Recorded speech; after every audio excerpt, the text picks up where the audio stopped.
বাজার মোড়, ওই মোড়ের কাছে একটা হোটেল আছে, পাপ্পুদা ধাবা, হিন্দুদের পাঞ্জাবিদের হোটেল, মাথায় পাগড়ি, মুখে দাড়ি। হোটেলে 3টে বোর্ড লাগানো আছে, 3টেই মুসলমানদের ইমান বাঁচানো। নাম্বার 1 মদ বিক্রি নিষেধ, নাম্বার 2 মদ পান করা নিষেধ, নাম্বার 3 নো স্মোকিং, ধূমপান নিষেধ। তারা জানে আমরা যেখানটায় ব্যবসা করছি 70% মুসলমান, অর্থাৎ মুসলমানের জন্য মদ স্পর্শ করা হারাম, যার কারণে আমাদের মদ বিক্রি চলবে না। তার হোটেলে ভিড়। আমি রাত্রে দাঁড়াই, কালকেই রাত্রে আমি জলসা করব দমকলে, তারপরের জলসা আমার একবারই কিষানগঞ্জের কাছে। আমি রাত্রেই মালদা চলে যাব, ওর হোটেলে দাঁড়িয়ে আমি কফি খাই, চা খাই। জানেন আলেমদিকে কত শ্রদ্ধা করে, একটা দাড়িওয়ালা মুসলিমকে কতটা শ্রদ্ধা করে। কাগজের গিলাসে জল দেয়, ভাঁড়েতে চা দেয়। কি বলে জানেন? अरे आप लोग मौलवी लोग तो बड़ा पवित्र होते हैं, आप लोग हराम नहीं खाते, हराम खाने वाले के झूठा भी नहीं खाते। তো আপনার ধর্মের প্রতি কতটা রিসপেক্ট আছে তার, অথচ আপনি মুসলিম, আপনি জানেন হারাম, তারপরেও হারাম খাচ্ছেন। আমার বন্ধুগণ, আমার ভাই, আমি অনুরোধ করে বলে যাচ্ছি, হারামটাকে ত্যাগ করুন, হালাল ধরুন। এই আলেমদিকে আল্লাহ ইজ্জত এমনি দেয়নি। আমরা ব্যবসা করতে পারি না, এই মসজিদের ইমামরা ব্যবসা করতে পারে না, কিন্তু তোমার মতো চিটিংবাজি করতে পারবে না বলে ব্যবসা করে না। আপনি আপনাদের ইলেম বাজারে হাট আছে, এক একটা পাইকারকে দেখবেন এত বড় আল্লাহর ওলি, কি বুঝলেন, বলে গরুটা 28,000 টাকা দাম। না গো, ওটা 22-এ হবে না। হারামখোর সে কঞ্চিটা নিয়ে গেছে, কঞ্চি করে মসজিদ দেখে দিয়ে বলছে মসজিদে দাঁড়িয়ে বলছি। কত বড় হারামখোর, মিথ্যাবাদী। হ্যাঁ, আমাদের খেতুরে হাটে দেখেছি। ঠিক বললাম না ভুল বললাম? আরে আমি নিজে ইলেমবাজার হাটে এইছি, কুরবানির সময় দেখেছি যে এক মালকে আমাকে বলছে মৌলী সাহেব মসজিদ আছে, কসম করে বলছে কিনেছি 18-তে, আর তার পাশের মালটা বলছে ও 15-ই কিনেছে। একদম ঝাড়া কাঁচা মিছে কথা, কি বুঝলেন? দিয়ে বলছে আমার ব্যবসায় বরকত হচ্ছে না, 40টা গরু বিক্রি করলাম কুরবানিতে। মৌলী সাহেব তারপরও ভাবে মিথ্যা কথা বললে ব্যবসায় বরকত কোথা পাবি? কষ্টর বিষয়, আপনি হারাম হালাল চিনেননি, তার মারাত্মক কারণ আপনার কাছে দ্বীনি শিক্ষা নেই। বেঈমান কাফেররা দ্বীনি শিক্ষা না থাকার কারণে বর্তমানে যে পরিস্থিতি এসছে, প্রত্যেকটা গ্রামে প্রত্যেকটা মসজিদে একটা মক্তব চালু করা দরকার। প্রত্যেকটা মসজিদে আপনার ছেলে স্কুলে যাবে তো যাবে, সে যেন এসে বিকালবেলায় মক্তবটা যায়, সে যেন সকালবেলায় ফজরের পরে মক্তব যায়। সেই মক্তব চালু রাখলে আপনার ছেলে হারাম হালাল চিনবে। এতগুলো মৌলবি বয়ান করলেন আমার আগে পর্যন্ত, মুমতাজ ভাই পর্যন্ত।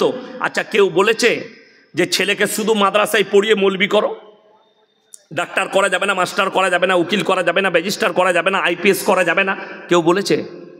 কেউ বলতে পারবে না। আপনার ছেলে ডাক্তার হবে, মাস্টার হবে, প্রফেসর হবে, ইঞ্জিনিয়ার হবে, IPS হবে, নেতা হবে, মন্ত্রী হবে।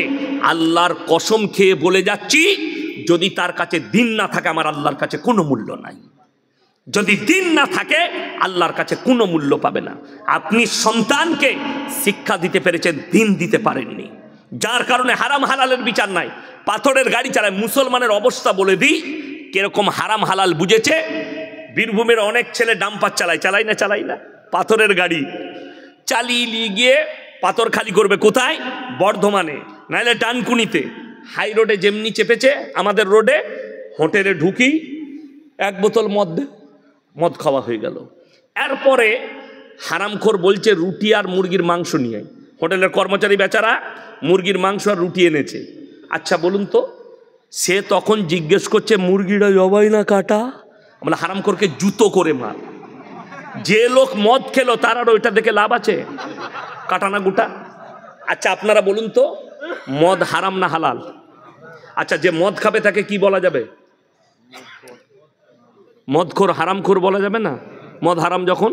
কেউ যদি কাটা মাংস জিদ করে খায় জেনে শুনে, সে হারামখোর না হারামখোর নয়? বর্ধমানে খাগড়াগড় থেকে আমাকে বিকালে ফোন করেছে, বুঝি হারামখোর বলেন না, শুনতে কিরকম লাগাবে? তুই মদ খাবি তোকে আমি হালাল খোর বলবো? তুই গাঁজা খাবি তোকে হালাল খোর বলবো?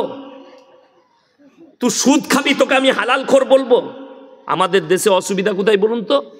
মদ খেয়ে যদি মসজিদ ঢুকে গাঁয়ের লোক বিচার ডাকবে, গাঁজা খেয়ে মসজিদ ঢুকে গেলে বিচার ডাকবে, কিন্তু সুদ খেয়ে যদি কেউ মসজিদে ঢুকে কোনো অসুবিধা নাই, ফার্স্ট কাতারে নামাজ পড়তে পারবে, খালি হাতটা লাগিয়ে লিয়া। ওরে বাবরে ফ্যান্টুসিয়া, হ্যাঁ দারুণ লোক। আবার ওদের যদি ওই সুদ খেয়ে টাকা হয়ে যায়, সে আবার তখন বড় বড় ফতোয়া দেয়, দিয়ে সে চিন্তা করে সালা আমাকে মতওয়াল্লি করে দেয়। হ্যাঁ, মতওয়াল্লি হবার জন্য কতজন লাপাই জানেন। আর আমি বলে যাচ্ছি, গ্রামে যদি আলেম থাকে তাকে মসজিদের মতওয়াল্লি সেক্রেটারি করুন, সেই হচ্ছে উপযুক্ত। তার টাকা থাক আর না থাক, সে আলেম। আমাদের পুরসা মসজিদের সেক্রেটারিকে খোঁজ নিয়ে আসবেন, কে? মোল্লা শওকত আলী মাজাহির। সে হচ্ছে মসজিদের কি কথা বলে না, সেক্রেটারি। আপনাদের মসজিদের সেক্রেটারি কে? বড় মসজিদে হাসছেন আপনারা এতগুলো আলেম থাকতে। হ্যাঁ, আমি বললি খারাপ, আমি কেন বলছি? আমার চাকরি যাবার ভয় নাই। চাকরি যাবার ভয় আছে আমার? আমাকে তাড়াতে পারবেন? আমাকে যদি বলে হুজুর এইসব বক্তব্য দেবেন, গাড়ি রেডি হয়ে আছে, নামবো, পালিয়ে যাবো, পয়সা ফেক, তামাশা দে, আবার যেখানে আসবো এইটাই বলবো। তুই লিতে পারিস তা লিবি, না লি না। পরিষ্কার কথা। এ তো ভাগ্য ভালো, আব্দুল হাফিজ ভাইয়ের নেক নিয়ত, ওই জন্য ডেট পেয়ে গেছে। না, ডেট খালি নাই, বাস্তব কথা বলছি, ডেট খালি নাই, নেক নিয়ত, আর অনেক দিন আগে ডেট বুক করেছেন। আমার ভাই, আপনাকে অনুরোধ করে বলে যাচ্ছি, আপনার সন্তানকে দ্বীনি শিক্ষা দেন, যাতে করে সে যেন হারাম হালাল বুঝতে পারেন। আজকে এতগুলো আলেম দোয়া করবে, আমি যতই দোয়া করি, আমি চ্যালেঞ্জ ছুড়ে বলে গেলাম, দোয়া কবুলিয়াতের জন্য শর্ত হচ্ছে হালাল খাবার। আপনাকে হালাল খাবার খেতে হবে, নারী হোক কিংবা পুরুষ হোক, হালাল খাবার। আপনি বোলপুরে যদি রেস্টুরেন্টে যান, আপনাকে জিজ্ঞেস করতে হবে না দাদা মুরগিটা জবাই না কাটা, কথা বলে না, জিজ্ঞেস করতে হয়। সকালবেলায় উঠে আপনার ঘরে জলসা শুনতে কুটুম এসছে, বিয়ায় এসছে, বিয়ান এসছে, তো বললে কালকে থেকে যাও বিয়ায়। সকালবেলায় গেছে ইলেম বাজারে মুরগির মাংস কিনবে, রাতের বেলায় জলসা শুনেছি ইয়াসিন ভাই বলে গেছে 1 কিলো ভালো মাংস দিয়ে জবাই করা, কিনছেন জবাই করা মাংস, টাকাটা আবার সুদের টাকা, সেই একই মালটারি। কথা বোঝাতে পারলাম? হ্যাঁ, এই যে বায়ানটা করলাম, মুমতাজ ভাই তো আল্লাহর রহমতে হাদিস কোরআন থেকে নরমভাবে বলে গেল। এই যে সুদের বায়ান করছি, সকালবেলায় খালি ইলেম বাজার থেকে আপনার এলাকার চায়ের দোকানগুলো দেখবেন, কোন মাল কটা গাল দিবে, সুদখোর মাল কটা, ওকে আবার দাউদ দেবে বাজে মুলবি, ওই মাল কটা গাল দিবা। তোরা গাল দিলে সুদ কখনো হালাল হবে না, ঠিক বললাম না ভুল বললাম? আমাকে গাল দিলে সুদ হালাল হবে? আমাকে গাল দিলে মদ হালাল হবে? কখনোই হবে না।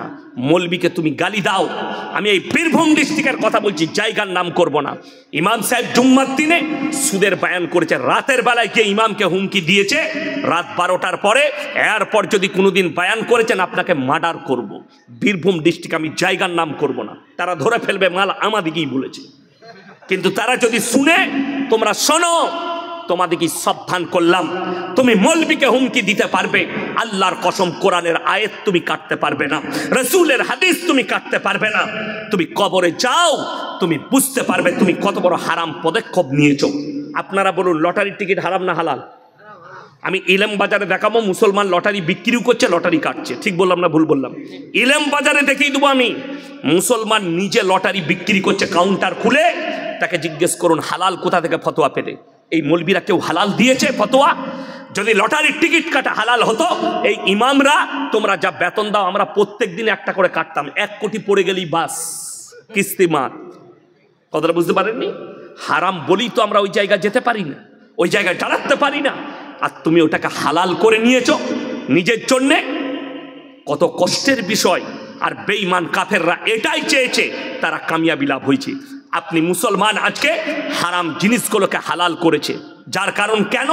তার কারণ হচ্ছে না দ্বীনি শিক্ষা আছে, না তুমি আলেমদের টাচে আছো। তুমি যদি আমল করছো, এখন মানুষ আমল কোথায় করছে, হাদিস কোরআন কোথায় দেখছে? মোবাইলে। মোবাইলে হাদিস কোরআন দেখলে ফেরে পড়ে যাবে। আমি এক্ষুনি শুয়ে শুয়ে মসজিদে দেখছিলাম, একজন লিখেছে আল্লাহ নবী বলেছেন বইয়ের ঠোঁটের নিচে কিস করলে বরকত হয়। আমি সাল্লাহ বরকত, এ হাদিস কোথায় পেলে? আবার লিখেছে হাদিস। আমি তাকে কমেন্টে লিখলাম, ওই মূর্খ, হাদিসটা পেলি কোথায় বে? বলুন। এরপর মানুষ এইটার উপরে আমল করবে যে না, তাহলে নামাজ ফামাজ কিচ্ছু পড়া লাগবে না, খালি দিন রাত বইয়ের ঠোঁটের নিচে কিস খাবো, বরকত পাবো। হালা ঝামেলা শেষ আছে। এই মৌলবিগুলো খেপে যাবে যে আল্লাহ আমরা জীবনে এই হাদিস পড়ি নাই। বিবিকে ভালোবাসলে, স্বামী স্ত্রীর মহব্বত থাকলে সেই বাড়িতে বরকত আছে, রসুলের হাদিস আছে। কিন্তু স্ত্রীর ঠোঁটের নিচে কিস খেলে বরকত ফেসবুকে। আপনি যদি ফেসবুকের আমল করেন তা আপনি বিপদে পড়বেন। হাজারো বেঈমান কাফেররা নবীজির নাম নিয়ে মিথ্যাচার করছে। মিথ্যাচার, এত বড় মিথ্যাচার, আপনি অবাক হবেন।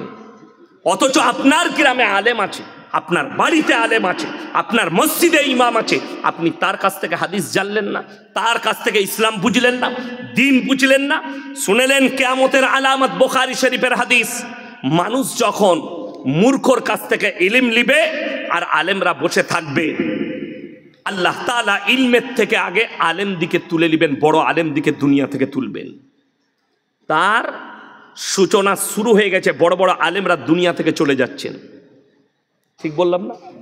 তার কারণ হচ্ছে মূর্খর কাছ থেকে ইলম নিবে, মূর্খর কাছ থেকে। আমি মুর্শিদাবাদে একটা জলসায় ছিলাম, একজন মূর্খকে প্রধান বক্তা করেছে যে মাদ্রাসার মুখ দেখেনি, একটা হাদিসের ইবারত পড়তে পারবে না, কোরআনের আয়াত পড়তে পারে না, তাকে করেছে প্রধান বক্তা, আর আলেমরা সব হচ্ছে নিচেই।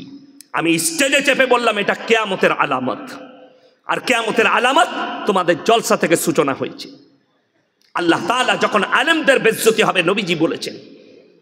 এবং আপনি যদি বলেন আলেম কারা, কোরআনকে জিজ্ঞেস করুন, ইন্নামা ইয়াখশাল্লাহা মিন ইবাদিহিল উলামা। আমার নবী আর পয়গম্বরের পরে যারা সব থেকে বেশি রীতিমতো আমাকে ভয় করে তারা হচ্ছে উলামা সম্প্রদায়। আপনি শবে বরাতের রাতে আমাদের দেশের গুটকাখোররা ফজর পর্যন্ত নামাজ পড়েছে, কত পড়লিবে বলে 82 রাকাত, আর আমাদের হুজুর ঘুমাচ্ছিল ইমাম সাহেব। ইমাম সাহেব তোর মতো নামাজি লয়, তোর মতো নামাজি ইমাম সাহেব লয়। এই দেখবেন আমাদের দেশে 27শে রমজান খালারা এত নামাজ পড়ে কিন্তু একটাও নামাজ কবুল হয় না।